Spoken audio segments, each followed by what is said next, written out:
Madame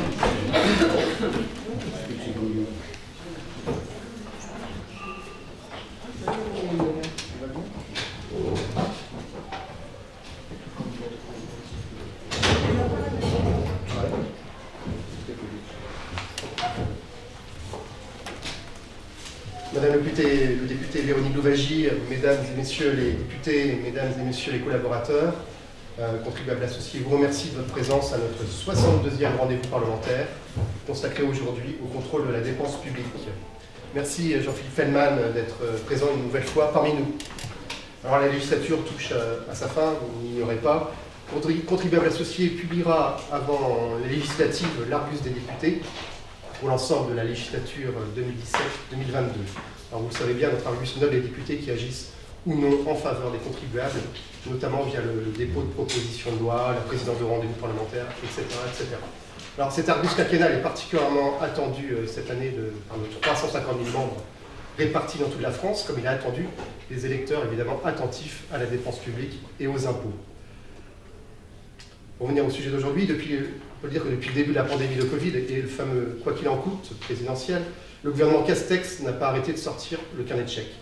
Plus les élections approchent, plus les cordons de la bourse se relâchent. Si certaines de ces dépenses sont justifiées, beaucoup relèvent du gadget. Officiellement, avec France Relance, il s'agit de créer ou de sauvegarder 400 000 emplois. C'est cher payé puisque sur la base de cette enveloppe initiale, si on fait le calcul, cela représente 250 000 € par emploi pour les contribuables. Madame Louwagie, merci de présider ce rendez-vous. Rappelons qu'en avril 2018, vous aviez déjà présidé une réunion consacrée à la réforme des droits de succession, qui avait lieu ici même à l'Assemblée. Récemment, avec Sandra Motin, vous avez pu rendre public, madame, et donc à peu près il y a moins d'un mois, un rapport d'information sur l'externalisation de l'État et les différentes missions confiées par l'administration à des prestataires extérieurs. Un domaine où le contrôle de la dépense publique laisse d'ailleurs à désirer. Je pense que vous allez peut-être nous en parler tout à l'heure. Et en tout cas, aujourd'hui, vous allez dresser pour nous un panorama des dépenses publiques depuis le début du quinquennat. Après votre intervention, madame, et avant le débat avec la salle, nous donnerons la parole à Jean-Philippe Fellman, notre intervenant du jour. Alors, monsieur Fellman, vous êtes bien connu des membres de Contribuables associés. Vous êtes professeur agrégé des facultés de droit, maître de conférences à Sciences Po, avocat à la Cour de Paris. Vous êtes un familier de nos rendez-vous à l'Assemblée. Je me souviens notamment il y a quelques années de votre participation à une réunion sur le principe de transparence dans la sphère publique qui avait été particulièrement animée. Vous avez signé il y a quelques jours une tribune remarquée sur les droits de succession. Et citons parmi les nombreux ouvrages dont vous êtes l'auteur, Exception française, alors je vous montre à l'assistance, Exception française, Histoire d'une société bloquée de l'Ancien Régime à Emmanuel Macron, un ouvrage paru en 2020 aux éditions Odile Jacob. Alors un titre, Exception française, Histoire d'une société bloquée, qui n'est pas sans rapport, sans doute, avec le thème d'aujourd'hui. Mais tout d'abord, madame le député, à vous la parole. Très bien. Merci beaucoup. Je vais déjà vous saluer Maître Fellman, saluer mes collègues députés, vous saluer mesdames et messieurs. Alors, merci pour votre invitation qui m'avait donné effectivement la mission de faire un état des lieux de l'évolution des dépenses sur ce quinquennat. Alors je me suis donné comme objectif, dans les quelques minutes qui me sont données, de répondre à une première question, de savoir si la France se porte mieux en matière financière et économique de ces 5 ans, de décliner après le déficit public, de faire un petit état des dépenses, et également des recettes, et de terminer par la dette publique. Alors, à la question simple de savoir si la France se porte mieux 5 ans après, sur le plan économique et des finances, la réponse est non, et les chiffres parlent d'eux-mêmes. Un premier chiffre qui est la situation du déficit public, qui a atteint un record en 2020, avec un déficit de 9,1% du PIB. Quasiment un chiffre qui approche de 10% du PIB, c'est quelque chose de très important, une dette qui a franchi 115% du PIB, alors qu'il y a quelques années, alors que nous approchions les 100% du PIB, nous étions tous effrayés de cette approche, et aujourd'hui nous l'avons dépassé. Le pire déficit public de la zone euro, c'est en France en 2019, c'est la première fois de notre histoire. Et de l'autre côté, les dépenses publiques augmentent. Les dépenses publiques ont augmenté sur ce quinquennat de manière beaucoup plus importante que sur le quinquennat précédent. Elles ont accéléré en 2019 de 2,6% en valeur, alors que l'augmentation moyenne sur le quinquennat de François Hollande, c'était 1,4% par an. Et puis un bilan qui n'est pas bon non plus au niveau du déficit commercial. Nous en avons beaucoup parlé ces derniers temps, un déficit commercial de près de 85 milliards, c'est-à-dire que nous importons 85 milliards de plus que ce que nous exportons, alors que l'Allemagne, l'Italie, la Finlande exportent plus qu'elles n'importent. Alors, ce déficit commercial, c'est le résultat d'une désindustrialisation forte et une situation de sous-compétitivité de notre économie. Une situation où l'emploi industriel, d'ailleurs, est passé de 20% de la population active en 1990 à 13% en 2018. Revenons un petit peu au déficit public. Pour 2022, notre déficit prévisionnel s'établit à un niveau de moins 4,6% du PIB. Je veux juste rappeler que quand on parle de déficit public, en fait, il y a 4 sous-secteurs. Nous avons l'État, les organismes d'administration centrale, les organismes d'administration de la sécurité sociale et les collectivités territoriales, ce que nous appelons les administrations publiques locales. Et ce déficit public, il faut voir qu'il est également ventilé en déficit structurel et conjoncturel. Et alors, 2 constats sur ce déficit public. Le premier, c'est que ce déficit émane essentiellement d'un solde structurel et non pas d'un solde conjoncturel, ce qui est relativement grave, puisque ce qui veut dire qu'à défaut de réforme structurelle, ce déficit est inscrit dans le marbre. Ça, c'est le premier constat. Le deuxième constat, c'est que le déficit public, il émane essentiellement de l'État. C'est l'État qui, au travers de ces 4 sous-secteurs, génère le déficit public, alors que les collectivités locales ont une gestion équilibrée. Venons-en maintenant aux composantes de ce déficit public, les dépenses, puisque c'est l'objet même finalement de cette réunion. Juste rappeler que les dépenses publiques entre 2017 et 2021 ont évolué de 1 298 milliards à 1 485 milliards, c'est-à-dire qu'elles sont passées d'à peu près 56% du PIB à un niveau qui dépasse aujourd'hui 60% du PIB. Donc elles ont augmenté en valeur absolue et en pourcentage par rapport au PIB. Nous avons même atteint un record de 61,6% du PIB en 2020. Alors vous pourriez me dire qu'en 2020, il y a eu la crise.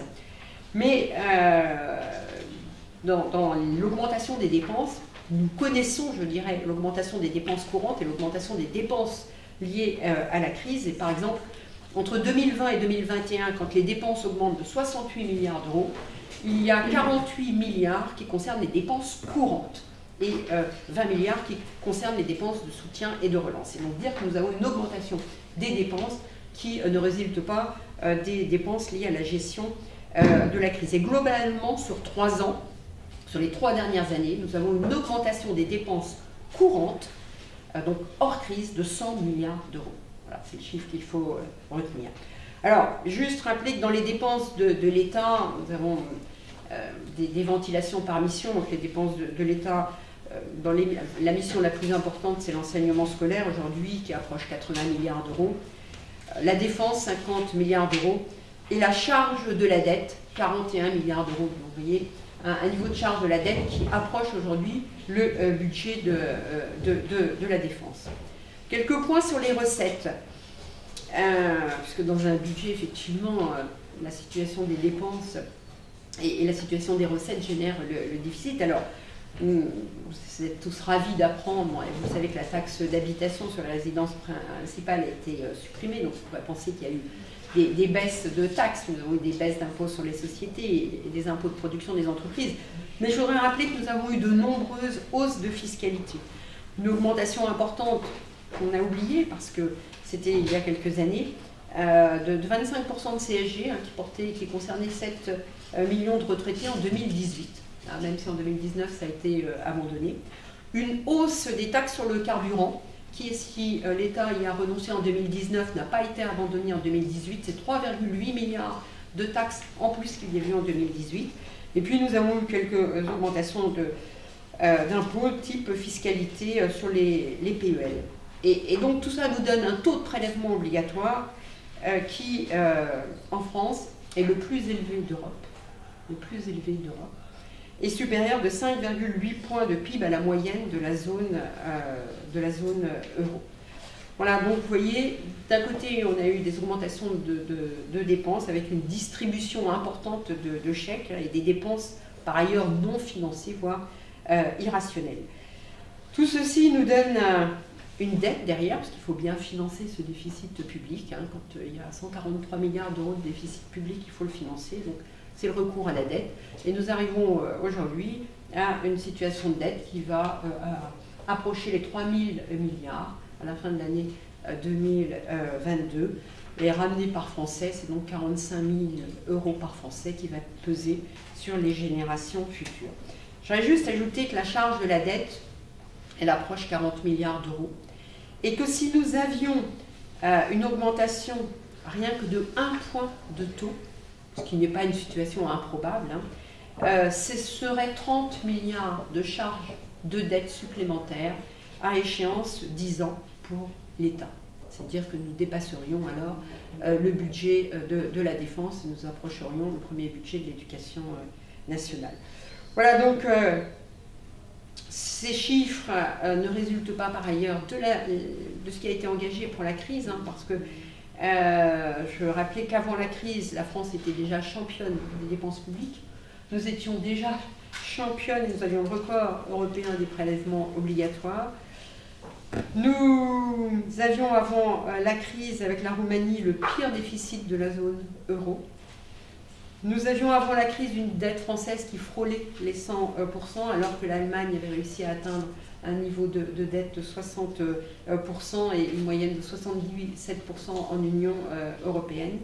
Et juste dire qu'avant la crise, nous avions 3 années où l'État aurait pu s'engager dans une réduction des dépenses publiques parce que il faut profiter des périodes fastes pour s'engager dans des phases de diminution de dépenses publiques. La France ne l'a pas fait, alors que 24 des 27 pays de l'Union européenne se sont engagés et ont profité de ces années de croissance qui existaient entre 2017 et 2019 pour se désendetter.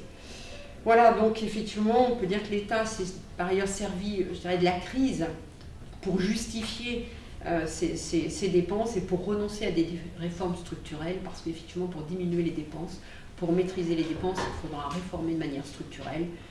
Les réformes structurelles sont des réformes qui peuvent porter sur les retraites, sur l'assurance chômage, sur une débureaucratisation forte, sur une simplification. Voilà, en quelques mots, la réalité du bilan 2017 et 2022 que vous m'avez demandé de présenter. Merci, Madame la députée, pour ce... Maître Feldman, à vous la parole sur le contrôle de la dépense publique. Merci, Monsieur le Président.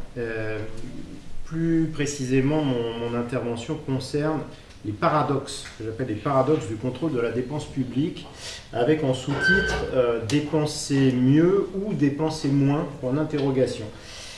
En première analyse, on peut se demander pour quelles raisons on doit contrôler la dépense publique, même si ça peut vous paraître évident. De nombreuses réponses peuvent venir à notre esprit.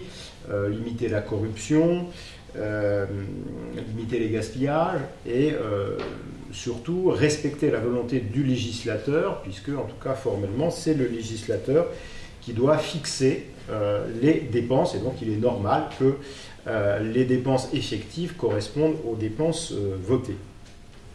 Je ne suis pas féru des sondages, mais il arrive qu'il y ait des sondages relativement intéressants, et j'ai noté que l'IFOP avait fait paraître au mois de novembre de l'année dernière un sondage assez intéressant pour l'Observatoire des politiques relativement à la conception des Français de la fiscalité et des dépenses publiques. Et on constate que, selon ce sondage, 80% des Français se disent favorables à l'obligation de voter le budget de l'État en équilibre. Alors, il ne vous surprendra pas que ce taux soit par exemple de 90% pour les partisans des Républicains, mais par exemple, pour les partisans de la France Insoumise, le taux est quand même de 69%, Je ne suis pas sûr que le programme du dirigeant de ce parti soit véritablement de nature à faire baisser les dépenses publiques, mais en tout cas, c'est intéressant de voir que ses partisans sont favorables de manière majoritaire à ce point. C'est ensuite que les choses commencent à se gâter, puisqu'on se rend compte que, par exemple, 42% des Français sont favorables à l'annulation de la dette. Ça serait si simple de faire comme cela. C'est intéressant aussi de voir comment les Français répondent à la question du comment réduire les dépenses publiques. Alors, ce qui est assez amusant, c'est de voir que la première réponse, 90% des répondants, c'est une meilleure information sur les finances publiques. Voilà, ça ne va pas chercher très très loin comme réponse. On peut supposer quand même que, surtout aujourd'hui avec Internet, on ne devrait pas avoir beaucoup de difficultés en quelques clics à savoir quel est l'état de nos finances publiques, au moins de manière générale. Mais il y a d'autres propositions qui sont faites et effectivement, ça pourrait être l'objectif. Un objectif fixé de dépenses publiques contrôlé par un organisme pour 72% des répondants, etc. etc. Bien. Madame le député nous a dit de manière extrêmement précise que notre pays dépensait trop. Alors je ne vais pas y revenir, si ce n'est malgré tout sur le passé, parce que c'est un petit peu le fil conducteur de mes travaux. Je m'intéresse à la longue durée. Et si aujourd'hui nous sommes numéro 1 mondial des prélèvements obligatoires, c'est qu'en réalité, nous avons toujours eu, aussi loin que l'on puisse remonter dans l'histoire, une fiscalité et des dépenses publiques incontrôlées. Alors, quelques exemples simplement sur les dépenses publiques, mais par exemple, à un moment où on avait la chance quand même d'avoir un franc stable, entre 1802 et 1848, les dépenses publiques triplent en France. Sur les 3 années de la Seconde République, les dépenses sont plus importantes que sur les 25 années précédentes. On se souvient aussi de ce budget de l'État à 1 milliard de francs, qui avait d'ailleurs été atteint sous le Premier Empire subrepticement, mais qui est de mémoire atteint en 1817, et à l'époque on pensait que c'était un événement absolument incroyable et que jamais plus on ne reverrait un budget aussi important. Eh bien, nous passons à 2 milliards de francs de dépenses publiques en 1860, 3 en 1876, 4 dans les années 1900 et 5 à la veille de la guerre de 1914. Et comme vous pouvez l'imaginer, ce sont des taux qui sont très très éloignés des taux ultérieurs. On met également en cause, déjà dès le 19e siècle, l'opacité des comptes publics. Alors, je ne reviendrai pas sur les comptes de M. Hoffmann à Paris, mais l'opacité des comptes publics est déjà mise en exergue par Adolphe Thiers en 1866, qui relève les habiletés du gouvernement relativement à un budget qui est un budget ordinaire, mais avec des budgets extraordinaires, des budgets spéciaux, des budgets rectificatifs. Vous voyez que les manœuvres budgétaires ne datent pas d'aujourd'hui. Notons également que les dépenses de ce qu'on appelle l'État gendarme, si tant est qu'il ait jamais existé, selon un calcul qui me semble assez objectif puisqu'il provient d'un auteur marxiste, était d'environ 10%, même un peu moins de 10% au début de la Restauration, et sous le général de Gaulle, à la fin du règne entre guillemets du général de Gaulle, c'était monté à 12,5%. Mais vous voyez qu'il n'y a pas un écart considérable. En revanche, les dépenses économiques et sociales croissent durant la même période, donc en gros 1815-1970, de 2,4% à 24,2%. Donc effectivement, on a là l'une des raisons essentielles de cette croissance des dépenses publiques. Alors Madame le député nous a donné tout à l'heure les chiffres les plus récents. Mais en termes de PIB, on était en gros, même si les calculs sont très difficiles à effectuer, de 12,6% du PIB avant la Première Guerre mondiale, 26,5% à la veille de la Deuxième Guerre mondiale, 40,8% au sortir de la Deuxième Guerre mondiale, 51,8% à la veille de la Ve République. Là, on est un petit peu diminué. Et ensuite, 34,6% en 1960, 49,8% en 1977. Et déjà, en 2010, 56,6% du PIB. J'avais noté une remarque amusante de Valéry Giscard d'Estaing qui disait rétrospectivement « J'ai eu la chance de présenter pour l'exercice budgétaire 1966 un budget en équilibre » et il nous disait « Seuls les historiens, ou plutôt les paléontologues, pouvaient dire depuis combien d'années cela n'était pas arrivé. » Entre nous, ce n'était pas totalement exact parce qu'il y avait eu des budgets quand même qui étaient assez équilibrés au début de la période du général de Gaulle, mais c'est vrai qu'il y en a eu très peu. Quant au déficit, on est à moins 5,7% en 1947, moins 8,3% en 1956, évidemment on connaît le contexte, 7,5% en 2009, et encore en 2014, a priori il s'était rien passé de grave cette année-là, de 4,4%, avec une dette publique qu'on connaît, c'est-à-dire qu'on a quand même très peu de dette publique en 1970, il y en a très peu jusqu'en 1980, ça commence à déraper à la veille de l'élection présidentielle de 1981, 37,1% en 1990, 37,1%, vous voyez l'écart, 57,5% en 2000, 82,7% en 2010, 98,5% en 2017. Bien. Alors, il y a un paradoxe, c'est que plus la dépense publique est contrôlée, plus la dépense publique est importante. Si j'étais un petit peu provocateur, j'aboutirais à ce constat. C'est-à-dire qu'aujourd'hui, je pense que dans l'histoire de France, jamais la dépense publique n'a été aussi bien contrôlée, en tout cas formellement, et pourtant jamais on a atteint un niveau de déficit en temps de paix depuis la République française, le début de la République française, donc depuis la Révolution française. Alors, quels sont les mécanismes de contrôle de la dépense publique ? De manière synthétique, on peut en trouver trois. D'abord, il y a un contrôle informatif des organismes internationaux. Alors, il y a eu de nombreux rapports qui ont émané de différents organismes depuis quelques mois. J'en prendrai deux très récents. En novembre 2021, l'OCDE a rappelé à la France qu'il fallait qu'elle maîtrise les dépenses publiques et elle a enjoint à notre pays de développer une stratégie de stabilisation et de réduction progressive des déficits. Et le 26 janvier dernier, le FMI est allé en gros dans le même sens en préconisant une réduction des dépenses publiques dès 2023, alors même que selon la projection actuelle, la réduction des dépenses publiques devrait prendre effet pour aboutir à un déficit de moins de 3% du PIB à partir de 2027. Et donc le FMI appelle effectivement à une diminution du nombre de fonctionnaires et à une réforme des retraites. Deuxième grand élément, les contrôles internes. Alors évidemment le Parlement. Je rappelle quand même que historiquement, le Parlement est chargé du contrôle des dépenses publiques, que le parlementarisme est historiquement né de l'existence du consentement à l'impôt, puis de la volonté de connaître quelles sont les dépenses qui se trouvent financées par les impôts. Parce que c'est bien de voter les impôts, mais encore faut-il savoir à quoi servent effectivement les impôts. Alors aujourd'hui, les mécanismes de contrôle sont multiformes.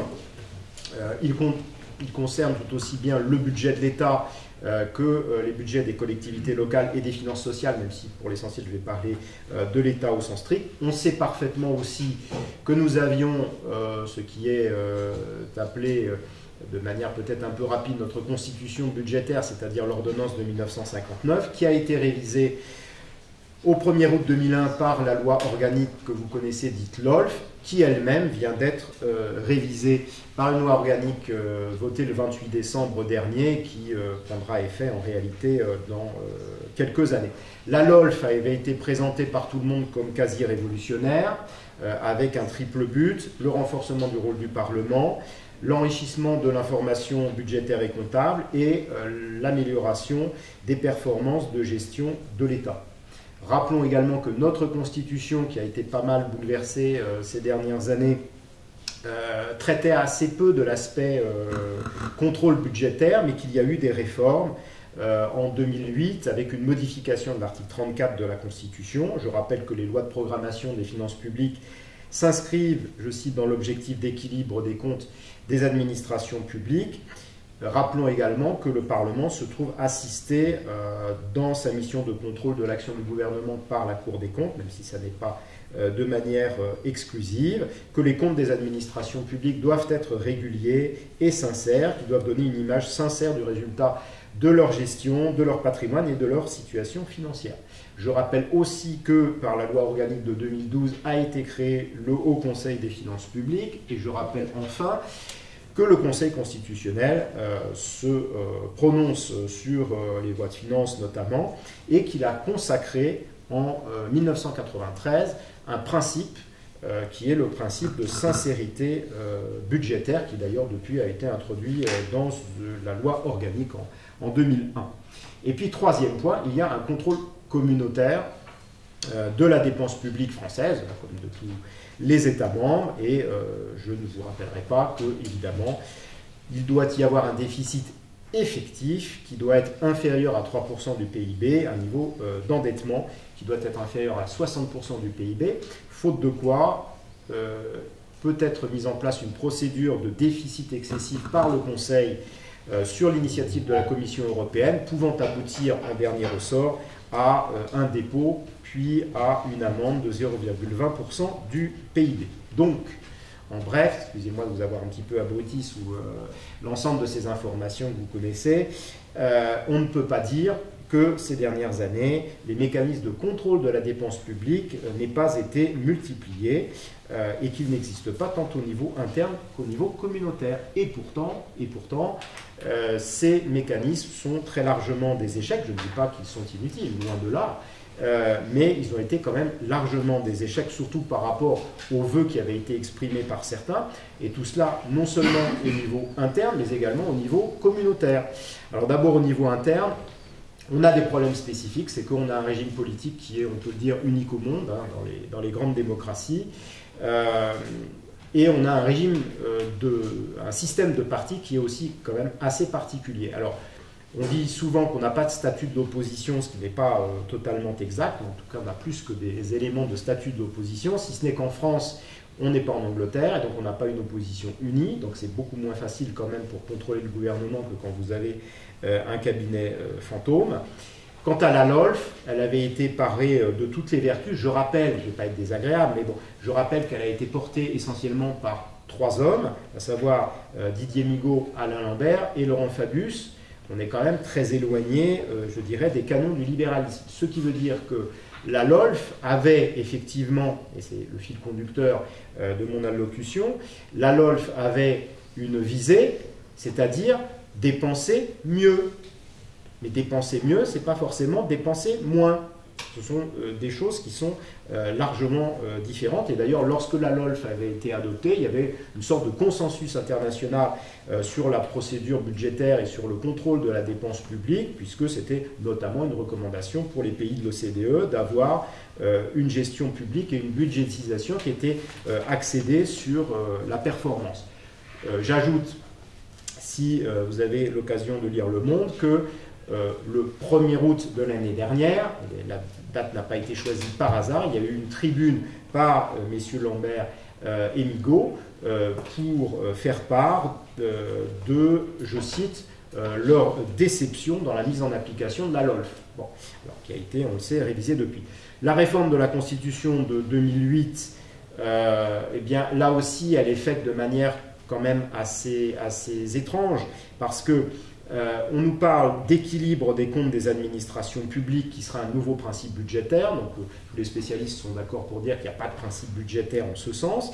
C'est un objectif qui est donné aux lois de programmation, c'est un simple équilibre des comptes et c'est non pas un équilibre des budgets, et il s'agit d'un objectif d'équilibre des comptes et non pas, contrairement au budget des collectivités locales, d'un équilibre réel. La Cour des comptes, elle a toujours certifié les comptes de l'État, même s'il y avait parfois des critiques qui étaient quand même très très sévères. Le Haut Conseil des finances publiques, je dirais que ça a commencé en 2013. En 2013, on avait un déficit qui était de 3,1%, alors que la loi de programmation avait prévu 1,6%. Un petit écart, on était passé du simple au double. Le Haut Conseil s'est contenté en 2015 de constater que le gouvernement avait choisi une nouvelle trajectoire revue à la baisse, etc., etc. On a vu le résultat. Quant au Conseil constitutionnel, je ne vais pas lui jeter la pierre, on connaît sa jurisprudence, le Conseil constitutionnel nous dit à répétition qu'il n'a pas un pouvoir général d'appréciation comme celui du Parlement. Il ne lui appartient pas de se substituer au Parlement, et donc on sait très bien que le Conseil constitutionnel n'a jamais censuré une loi de finances au motif d'un manquement au principe de sincérité budgétaire, et pourtant, sauf erreur de ma part, et encore très récemment, il me semble que certaines lois de finances ont quand même été largement mises en cause, au moins sur certains points, notamment par l'opposition. Deuxième point, échec également au plan communautaire. La France a fait l'objet pendant une décennie d'une procédure pour déficit excessif. Ça aboutit à triple zéro, bien entendu. Et j'ajoute que les textes européens en eux-mêmes peuvent faire sourire, puisque finalement, l'étape ultime, c'est une sanction à hauteur de 0,20% du PIB. C'est-à-dire que la sanction est d'accroître encore le déficit de l'État. Donc on a quand même du mal à comprendre, je dirais, la réalité, l'effectivité de ces textes, si ce n'est que, là, comme ça arrive souvent, et je suis juriste, je sais ce que c'est, les textes sont pris plutôt pour un affichage publicitaire que pour être effectifs. Alors, comment faire en sorte, et j'en aurais terminé, pour que la dépense publique soit efficace? Je crois que contribuables associés, alors je crois qu'on attend ces propositions, donc je ne risque pas de les dévoiler et je ne les connais pas. Les contribuables associés ces dernières années a plaidé en faveur d'un certain nombre de réformes. J'en prendrai deux principales. D'abord, l'existence d'une véritable règle d'or en matière budgétaire. Je pense que c'est très utile. En même temps, j'en connais les limites. C'est qu'on sait très bien qu'une règle d'or se contourne toujours, et que soit il y a des mécanismes qui sont prévus pour contourner la règle d'or en période exceptionnelle, et nous nous trouvons en période exceptionnelle, donc je ne vais pas renvoyer à la situation de l'Allemagne, soit le texte constitutionnel ne le prévoit pas, et de toute façon la pratique va éventuellement aboutir à porter atteinte au principe, ce qui est sans doute encore plus embêtant.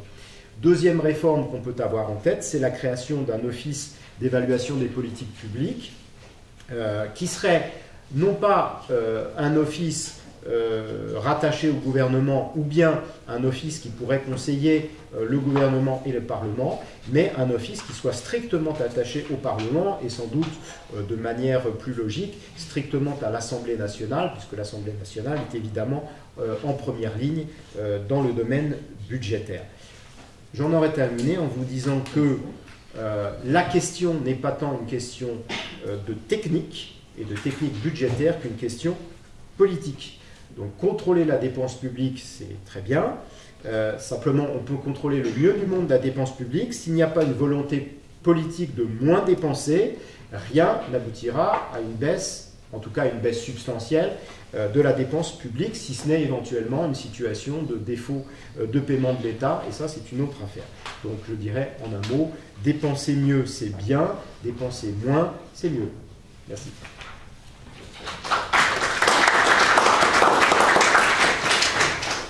Merci maître. Madame Louwagie, une réaction à ces propos?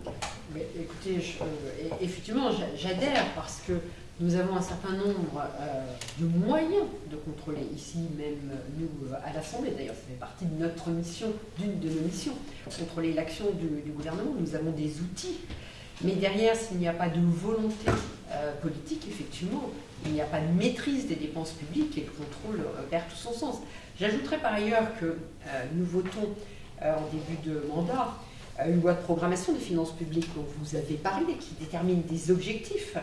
Nous passons du temps à discuter de ces objectifs qui ont un sens, qui vont, je dirais, vers une orientation aussi de diminution des dépenses publiques pour diminuer le déficit.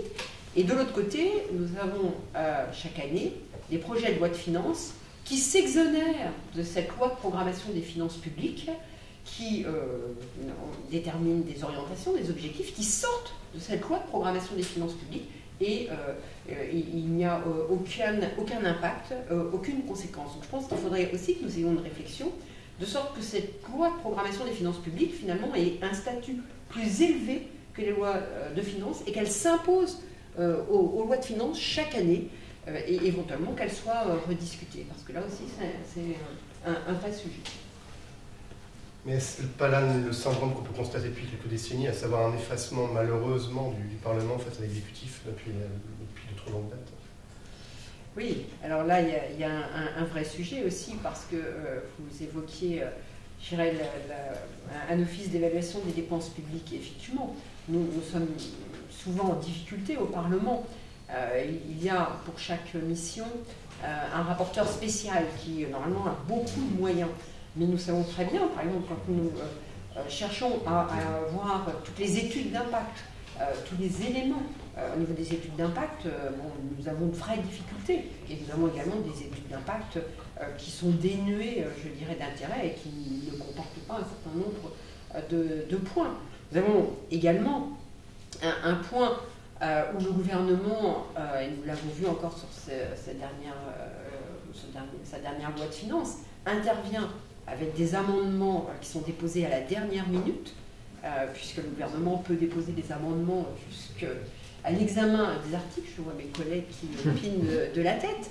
Et là, nous avons eu des montants relativement importants, qui portaient sur quelques milliards d'euros. Ça n'est quand même pas neutre. Et là, sans étude d'impact, sans discussion, sans même que le Haut Conseil des finances publiques puisse se prononcer dans son rapport. Donc on a véritablement aussi un vrai problème de méthodologie et de respect vis-à-vis du Parlement pour des questions qui sont essentielles. C'est également votre sentiment, Madame Porte? Tout à fait. Pleinement. Monsieur, si je puis me permettre, sans réaction du Conseil constitutionnel quand même, là en l'occurrence. Parce que c'était combien? 13 milliards, je crois. Oui, c'est ça, oui. Madame? Merci Emmanuel Ménard. Je suis contente que vous ayez rajouté ça, Madame Louwagie, parce que c'est vrai que c'est quelque chose qui a été particulièrement choquant cette année. Ces amendements de dernière minute, en fait, ont voté un projet de loi de finances sans en connaître le contenu réel. Et c'est vrai que c'était d'une part déstabilisant pour des députés qui, comme moi, ne sont pas des spécialistes de la finance publique, mais en plus, c'est tout à fait inadmissible dans la méthode. C'est pas possible. Et puis je voulais vous poser une question, parce que je tiens à m'excuser, je vais devoir vous quitter avant l'heure, mais vous avez parlé de cet office d'évaluation des dépenses ou des politiques publiques. Et moi, je voulais vous poser une question, parce que je travaille beaucoup avec les rapports de la Cour des comptes, qui est une mine de renseignements et d'informations. Et est-ce que cet office pourrait avoir un rôle différent et complémentaire de la Cour des comptes, ou est-ce que ça risque pas d'être parfois un peu redondant dans son exercice? Si je puis me permettre d'intervenir, c'est que la Cour des comptes n'est pas attachée au Parlement. La Cour des comptes est un organisme indépendant qui est là pour rendre des rapports, et le gouvernement et le Parlement peuvent s'appuyer sur la Cour des comptes. L'idée d'un organisme indépendant, comme ça existe dans certains pays étrangers, est qu'il soit attaché strictement au Parlement ou à une des chambres du Parlement. Et donc qu'il y a un lien complètement rompu avec l'exécutif. Et avec également beaucoup plus de moyens sur le modèle du National Audit Office britannique, où il y a à peu près 850 membres. Il y a une injonction de cabinets indépendants aussi, des administrateurs publics. Et l'objectif, c'est une des grandes propositions de contribuables associés de longue date. Nous, on appelle ça l'OFEC, l'Office d'évaluation et de contrôle de la dépense publique. C'est une chose qu'on défend depuis très longtemps. Et on aimerait que ce modèle britannique soit appliqué, ce qui veut dire plus de moyens effectivement pour les parlementaires, financiers aussi, des moyens humains. Et ça demande un travail de la part du législateur, une véritable volonté, encore une fois, on revient en politique, une volonté d'affronter ce problème, parce qu'effectivement, la Cour des comptes, c'est un peu la caravane passe. Le chien à bois, la caravane passe. Madame Louwagie, vous y réagir également. Oui, puisque nous sommes sur les études d'impact et les difficultés que nous pouvons avoir pour évaluer certaines propositions du gouvernement, je voudrais revenir sur un point que je n'ai pas abordé, je n'ai pas réagi, sur toutes les dépenses d'externalisation qui sont engagées par l'État. Alors dans les dépenses d'externalisation, il y a des dépenses très différentes, suivant que ce sont des dépenses de ménage, d'entretien de véhicules, que d'avoir recours à des cabinets conseils, et dire que, par exemple, sur la gestion de la crise sanitaire, le ministère de la Santé a engagé des dépenses auprès des cabinets conseils qui représentaient 50 000 € par jour ouvré. 250 000 € de dépenses de cabinets conseils engagés par semaine. Voilà, donc nous avons conduit cette mission et nous nous sommes rendus compte que quasiment nous n'avons pas de chiffres sur les dépenses d'externalisation qui sont engagées par l'État. C'est quelque chose que nous ne connaissons pas. Nous avons fait une évaluation, sans que celle-ci puisse être exhaustive, qui aboutit à 13 milliards d'euros. Mais là encore, quand nous apprécions les dépenses de l'État, nous raisonnons sur certains indicateurs en équivalent temps plein, par mission. Mais nous n'avons aucun élément sur l'équivalent de ces personnes à temps plein que représente l'externalisation. L'État peut recourir, je dirais, à des prestataires extérieurs. Peut-être qu'il y a une utilité, dans certains cas, ça donne de la souplesse, ça donne de l'expertise, mais sans que nous n'ayons, nous, une indication de ce que ça représente en moyens humains et en équivalent temps plein. Donc vous voyez, là aussi, pour contrôler la dépense, il nous faut avoir des éléments sur, je dirais, l'ensemble de ces prestations extérieures qui sont engagées par l'État. J'ajouterais, concernant le recours à ces prestataires extérieurs, que nous avons un vrai sujet aussi sur la confidentialité, sur la protection des données, qui est un sujet quand même qui n'est pas neutre. Et puis à un moment donné, si l'État a beaucoup recours à des prestataires extérieurs, c'est aussi une question après je dirais, de dépendance vis-à-vis de ces prestataires extérieurs et de véritables dangers si l'État ne conserve pas dans son giron ses missions régaliennes. Donc là encore, on est aussi sur des vrais sujets de contrôle. Madame Dronchalin s'est exprimée au Sénat dans une commission pour donner un chiffre qui paraît extrêmement minoré par rapport à votre propres travaux de 140 millions d'euros de dépenses de ce cabinet extérieur, hors dépenses informatiques. Souvent, dépenses informatiques, on est à près d'1 milliard par an. La vraie difficulté, c'est que nous n'avons pas de chiffres. Et là, nous voyons des chiffres très différents. D'ailleurs, le montant qui figure dans notre rapport, qui est listé d'ailleurs par ministère, de 13 milliards d'euros, n'est pas remis en cause. Et là encore, nous n'avons pas de chiffres. Moi, en qualité de rapporteur spécial de la mission santé, j'ai évalué le recours qu'a eu le ministère de la Santé dans le cadre de la gestion de la crise sanitaire au cabinet conseil. J'arrive à 25 millions d'euros entre mars 2020 et octobre 2021. Mais je n'ai pas toutes les dépenses, parce que je n'ai pas toutes les dépenses du recours au cabinet conseil par l'organisme qui est Santé publique France. Je n'ai que le recours au cabinet conseil par le ministère de la Santé. Or, je sais, parce que j'ai vu des documents, qui m'ont permis de constater que Santé publique France avait également eu recours à des cabinets conseils, mais je n'ai pas d'évaluation exhaustive. Et la vraie difficulté, c'est que nous n'avons pas d'éléments. Je pense que les Français ont le droit de savoir, parce que derrière, il y a des vrais sujets, et ça fait partie de la transparence, et par ailleurs, ça protégerait aussi les cabinets conseils. Monsieur Feldman, n'est-ce pas, ce dont vient de nous parler Madame la députée, le syndrome de cette suradministration française, où effectivement on ne peut pas avoir les chiffres, mais en même temps il y a tellement d'organismes qui se marchent sur les pieds qu'il est extrêmement compliqué d'avoir les informations. Alors, je vous renvoie à un entretien que j'avais donné à Atlantico sur le sujet des recours au cabinet de conseil, et j'avais lu effectivement les travaux récents de l'Assemblée nationale sur ce sujet, comme les travaux du Sénat d'ailleurs. C'est un problème assez complexe, mais c'est assez amusant parce que ça tendrait à croire qu'on n'a pas l'expertise suffisante dans la haute fonction publique.